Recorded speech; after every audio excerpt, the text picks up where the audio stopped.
Everyone, welcome to commerce tutorial. मैं हूं आपकी अपनी होस्ट ज्योति। आज हम कंटिन्यू करने जा रहे हैं प्लस टू अकाउंट्स के सैंपल पेपर, जिनमें से हमारा जो फर्स्ट क्वेश्चन है वो क्या है, forfeiture of share leads to reduction of debt. अब ये फोरफीचर क्या होता है, ये हमारा क्वेश्चन है शेयर कैपिटल का। फोरफीचर का मतलब होता है कैंसलेशन ऑफ शेयर।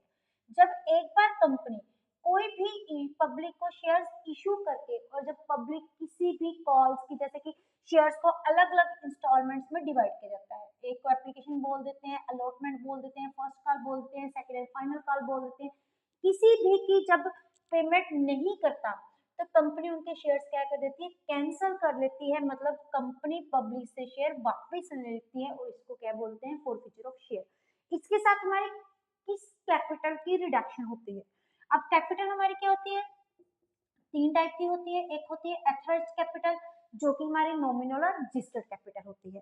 सेकंड हमारी कौन सी होती है, इशूड कैपिटल, जो कैपिटल हम पब्लिक को शेयर्स इशू करते हैं।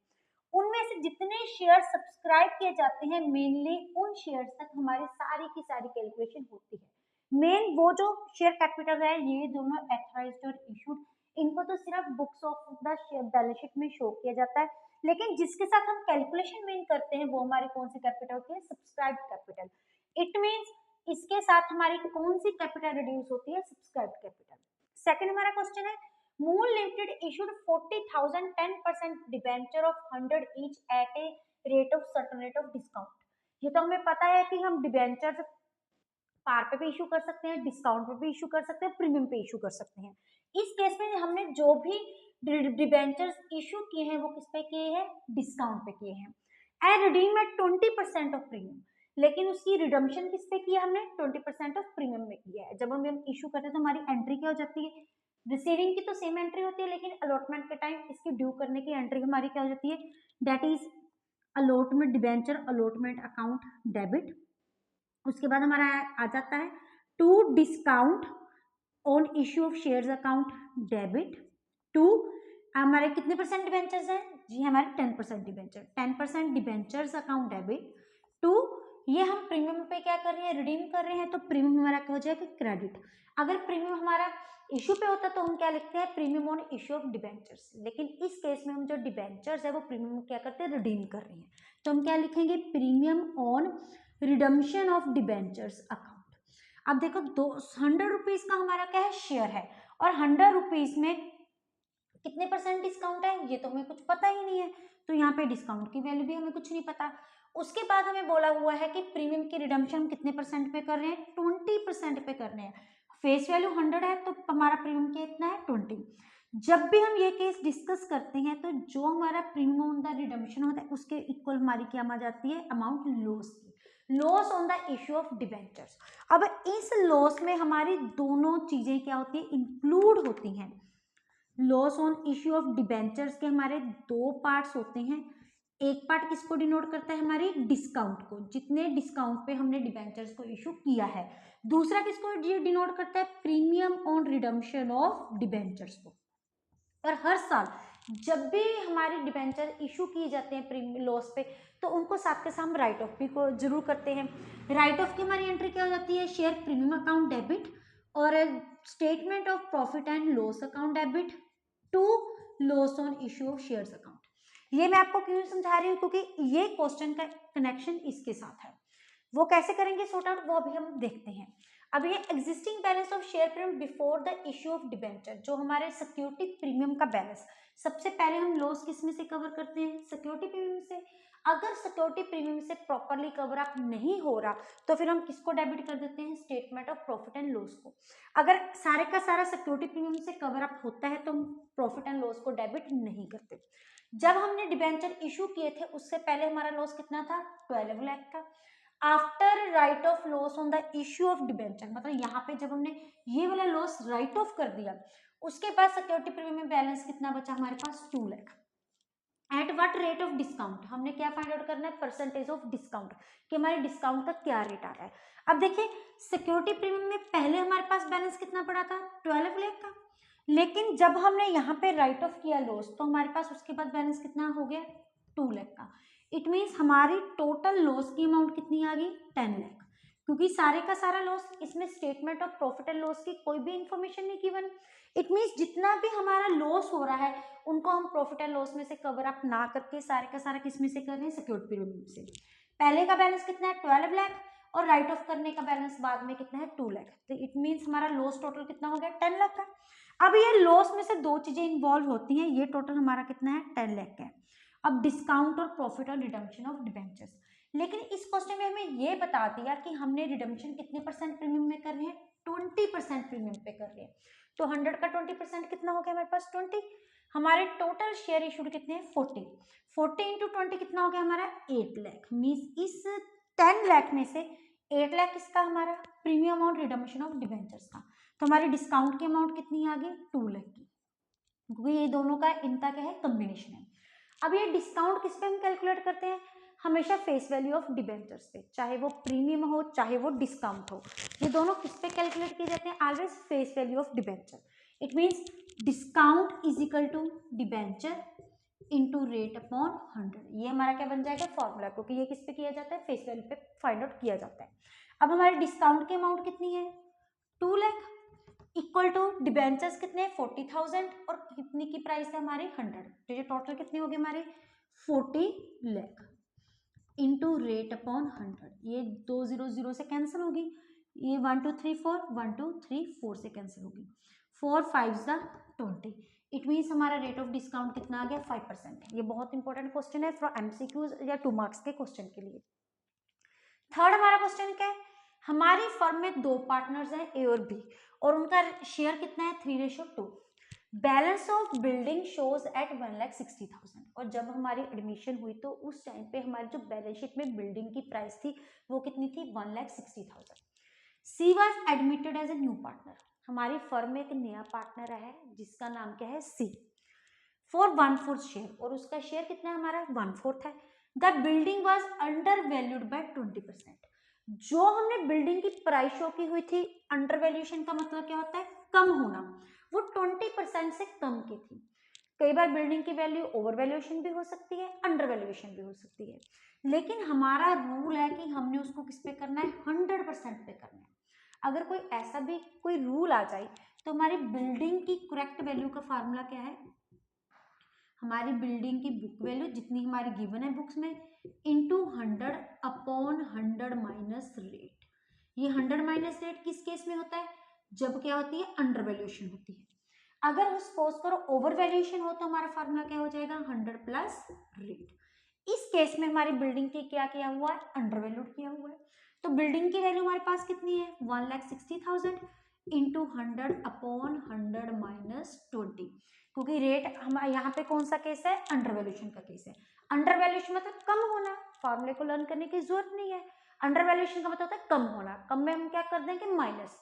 ओवर वैल्यूएशन का मतलब क्या होता है ज्यादा होना, तो उसमें हम क्या कर देंगे प्लस। ये आ जाएगा अपॉन 80, 0 से 0 कैंसिल, ये आ गया हमारा 20,000। मीन्स हमारी बिल्डिंग की वैल्यू होनी कितनी चाहिए थी 2 लाख की, लेकिन हमने की कितनी की हुई है 1,60,000 की।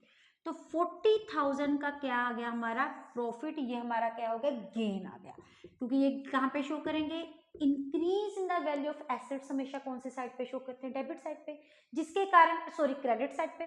तो डेबिट साइड पे हमारा क्या आ जाएगा गेन आ जाएगा।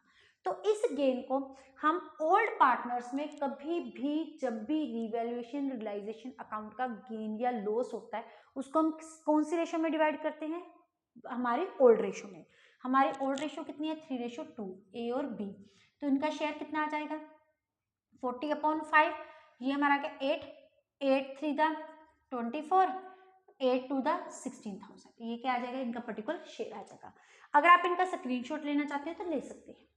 उसके बाद हमारा जो आज का फोर्थ क्वेश्चन है वो हमें क्या कह रहा है, एक मिनट हम देखते हैं, पर इसको क्या करते हैं थोड़ा सा इरेज कर लेते हैं ताकि हमें स्पेस मिल जाए properly.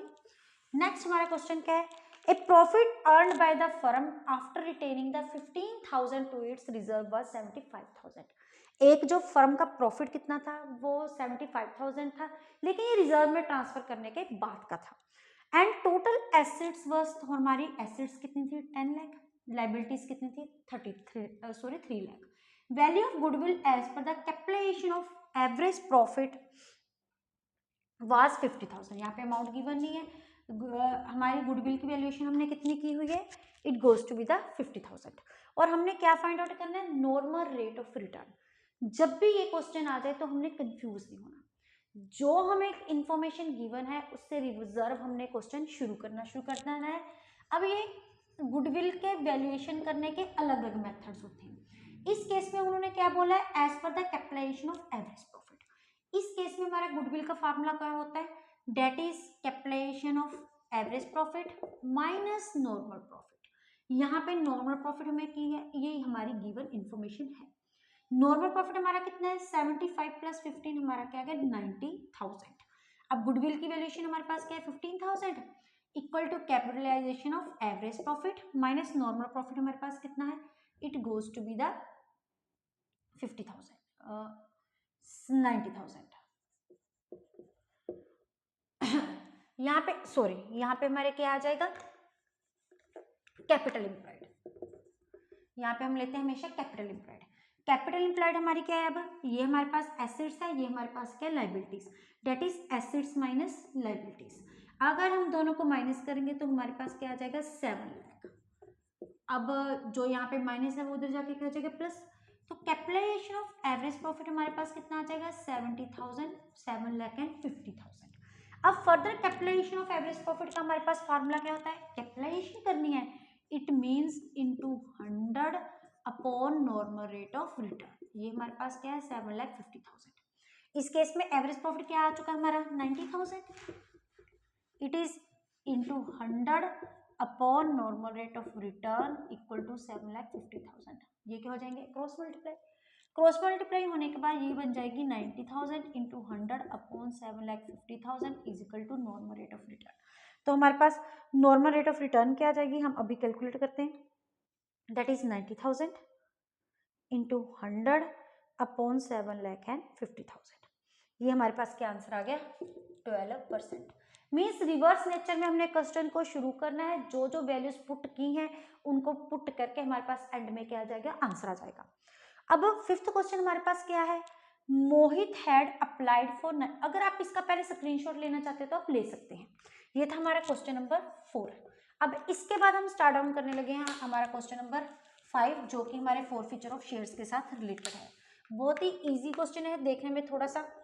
Mohit had applied for 900 shares. मोहित ने कितने के लिए अप्लाइड किया था, 900 के, and allotted in the ratio of 3:2। It means ये हमारा कौन सा केस है, प्रो राटा का केस है। मतलब ये किसको शो कर रहे हैं, अप्लाइड शेयर को, ये कितने हैं हमारे अलॉटेड शेयर। इट मीन्स उन्होंने अप्लाई अगर 900 के लिए किया था तो उनको शेयर्स कितने अलॉट किए गए। जो चीज फाइंड आउट करनी है उसको हमने क्या रखना है, ऊपर, जो चीज गिवन है उसको हमने क्या रखना है, नीचे। जैसे यहाँ पे हमने क्या निकाला था, अलॉटेड, अलॉटेड को रख लिया ऊपर और अप्लाइड को हमने रख लिया नीचे। तो जिसने 900 शेयर्स मांगे थे हमने उनको, मोहित ने 900 शेयर्स हमसे अप्लाई किए थे, लेकिन हमने उसको अलॉट कितने किए, सिर्फ 600। अब उसके बाद है he had paid the application of 3 पर शेयर। एप्लीकेशन की उसने पेमेंट कर दी। अब जिस चीज की उसने पेमेंट कर दी उसको हम किस में शो करते हैं, फोरफीचर में। हम जब भी शेयर फोरफीच करते हैं, फोरफीचर, तो फोरफीचर में कौन सी अमाउंट शो की जाती है, जो हम रिसीव कर चुके हैं। एंड हैड नॉट पे द अलॉटमेंट, लेकिन उसने 5 रुपीज की अलॉटमेंट पे नहीं की। Final call of 2 per rupees has not yet to be made. अभी तक हमने फाइनल कॉल नहीं मंगवाई है, तो हमने क्या डालनी है, जर्नल एंट्री डालनी है। सबसे पहले हम देखेंगे हमारी जर्नल एंट्री क्या है, equity share capital account debit. 2 share forfeiture account. 2 किस चीज की पेमेंट नहीं की उसने, अलॉटमेंट की। 2 अलॉटमेंट अकाउंट। अभी तक हमने फर्स्ट कॉल नहीं मंगवाई, तो फर्स्ट कॉल के बारे में हम कोई भी इंफॉर्मेशन नहीं देंगे।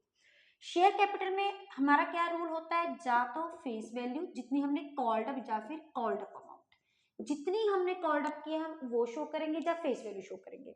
इस केस में हमारे शेयर्स कितने रुपीस के थे, 10 रुपीस के थे, लेकिन हमने अभी तक 2 रुपीस नहीं मंगवाए, तो टोटल शेयर्स की प्राइस हमने कितने रुपए मंगवा ली, 8 रुपीस। अब ये क्या है, हमारा अलॉटमेंट के साथ रिलेटेड है, प्रो राटा के साथ रिलेटेड क्वेश्चन है। उसने पहले क्या पे करते हैं हम, एप्लीकेशन, उसके बाद हम शेयर क्या, उसको क्या करते हैं, ड्यू। 900 के रिगार्डिंग हमें पेमेंट उसने की हुई है।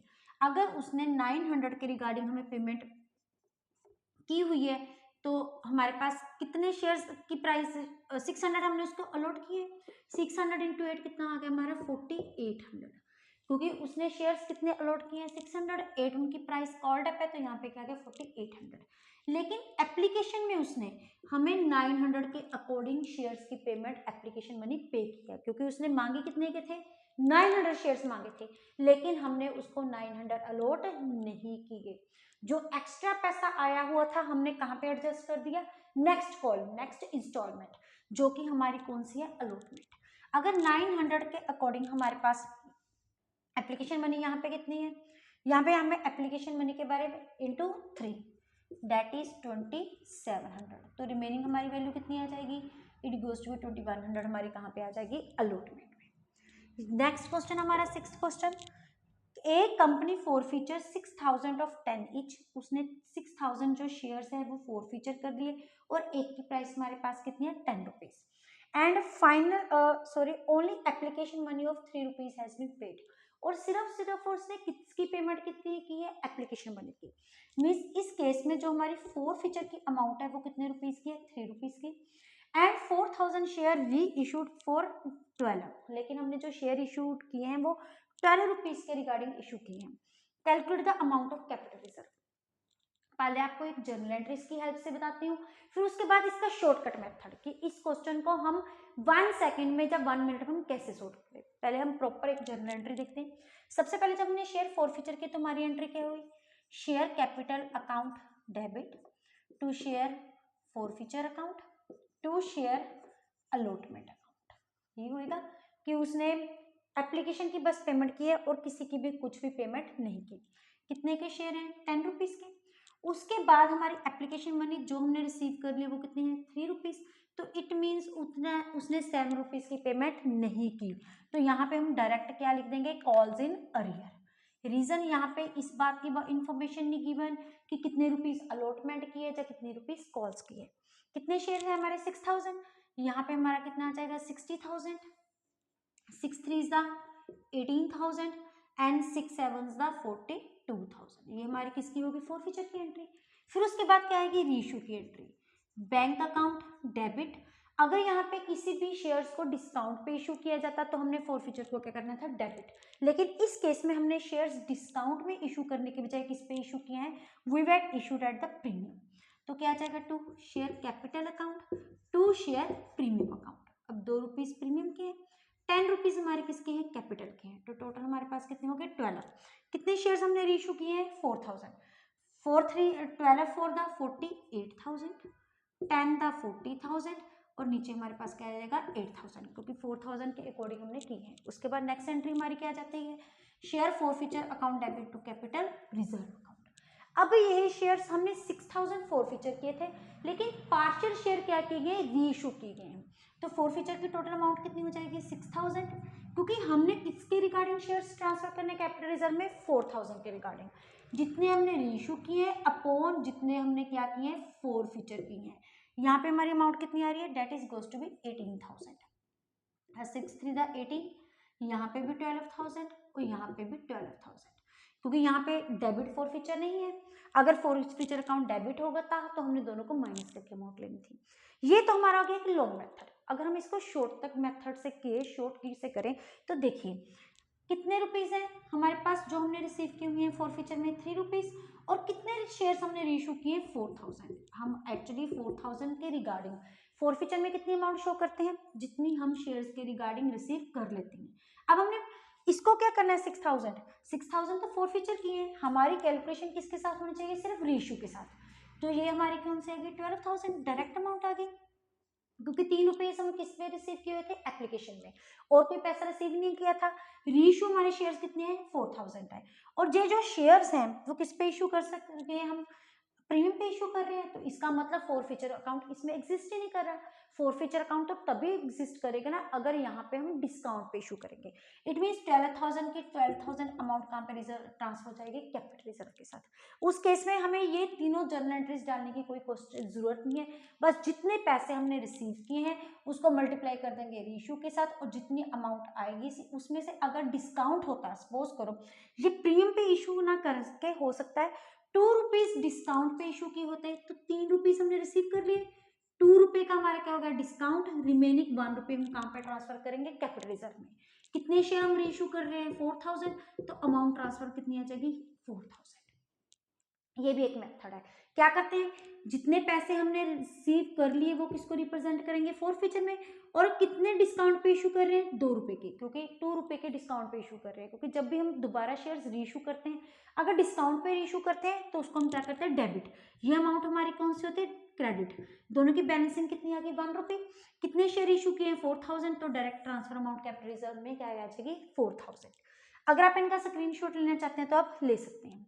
ये कुछ इंपॉर्टेंट क्वेश्चन है जो कि हमारे अकाउंट्स के सैंपल पेपर में से लिए गए। इनको जरूर टेक इनटू अकाउंट कीजिए। वीडियो अच्छी लगे इसको लाइक करें, ज़्यादा से ज़्यादा शेयर करें, ताकि इसका बेनिफिट हर स्टूडेंट तक पहुंच सके। उसके बाद अगर आपको किसी पॉइंट में कोई क्वारी हुई तो आप कमेंट बॉक्स में एक मैसेज छोड़ सकते हैं, और चैनल को सब्सक्राइब करना ना भूलें। Thank you, have a nice